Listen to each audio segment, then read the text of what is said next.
Hi friends, Ayyanar துணையில் அடுத்து வர எபிசோட்ஸில் என்ன நடக்க போகுதுன்னு பார்க்கலாம். வாங்க வீடியோக்குள்ளே போகலாம். நம்ம சேனல் இன்னும் சப்ஸ்கிரைப் பண்ணாதவங்க சப்ஸ்கிரைப் பண்ணிக்கோங்க. கோயில் நடசாத்த டைம் ஆனதுனால எல்லாரும் கிளம்பி வீட்டுக்கு வந்துடுறாங்க. வீட்டுக்கு வந்து நிலா சேரன் கிட்ட, அண்ணன் ரொம்ப சாரிங்கண்ணே, என்னால் தானே உங்களுக்கு இவ்வளோ மன கஷ்டம்.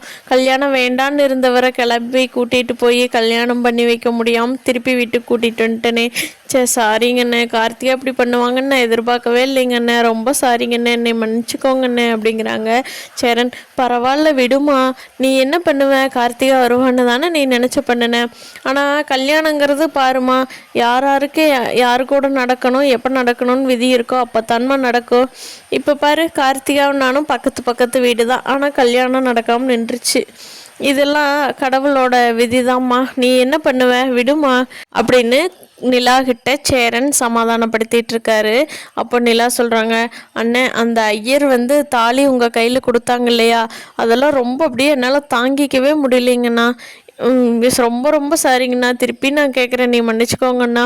உங்கள் கல்யாணம் பண்ணாமல் நான் நீ என் வேலைக்கும் போக மாட்டேன், எதுவும் பண்ண மாட்டேங்கண்ணா அப்படிங்கிறாங்க. அதுக்கு சேரன், ஏம்மா நீ என்ன, நீ இவ்வளோ நாள் படித்தது என்ன, ஆசை என்ன, உன் வீட்டை விட்டு வெளியே வந்தது என்ன பேசிகிட்டு இருக்க, உன் வேலையை பாருமா, எல்லாமே எது எது எப்பப்போ நடக்கணுமோ அது எது அப்பப்போ நடக்கும்மா. சரியா, போங்க போய் எல்லோரும் வேலையை பாருங்கள். சரி, எல்லாத்துக்கு பசிக்குதா, நான் சாப்பாடு ரெடி பண்ணட்டுமா அப்படின்னு சேரன் கேட்குறாரு.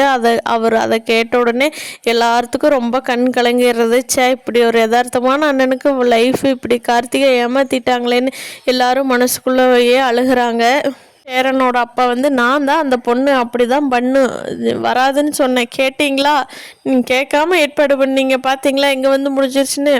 என் பையனுக்கு நான் பொண்ணு பார்த்து கல்யாணம் பண்ணி வைக்கிறேன் அப்படின்ட்டு கிளம்பி போயிடுறாரு. கார்த்திகாவுக்கு அங்கே கல்யாண ஏற்பாடெல்லாம் தடப்படெல்லாம் ரெடி ஆகிட்டுருக்கு. கார்த்திகாவை ரெடியாகி மண்டபத்துக்கு போகலான்னு சொல்லி கிளம்பி கார்த்திகா ரெடி ஆகிட்டாங்க. கார்த்திகா கிளம்பி போகிறத நிலா பார்த்துட்டு, இப்படி போகிற கார்த்திகா எதுக்கு நம்மகிட்ட வரணும்னு சொல்லணும், நம்ம அண்ணன் மனசு இவ்வளோ கஷ்டப்படுத்தணும், ஃபஸ்ட்டே வரலன்னு சொல்லியிருக்கலாமேன்னு யோசனை பண்ணிகிட்ருக்காங்க. ஆனால் கண்டிப்பாக கார்த்திகா வந்து அந்த மாப்பிள்ளை கூட கல்யாணம் பண்ண மாட்டாங்க, சேரன் கூட தான் கல்யாணம் நடக்கும். அதுக்குள்ளே என்னென்ன ட்விஸ்ட்டு நடக்க போகுதுன்னா அடுத்த எபிசோடில் பார்க்கலாம். இந்த வீடியோ பிடிச்சிருந்தா லைக் பண்ணிக்கோங்க. தேங்க்யூ.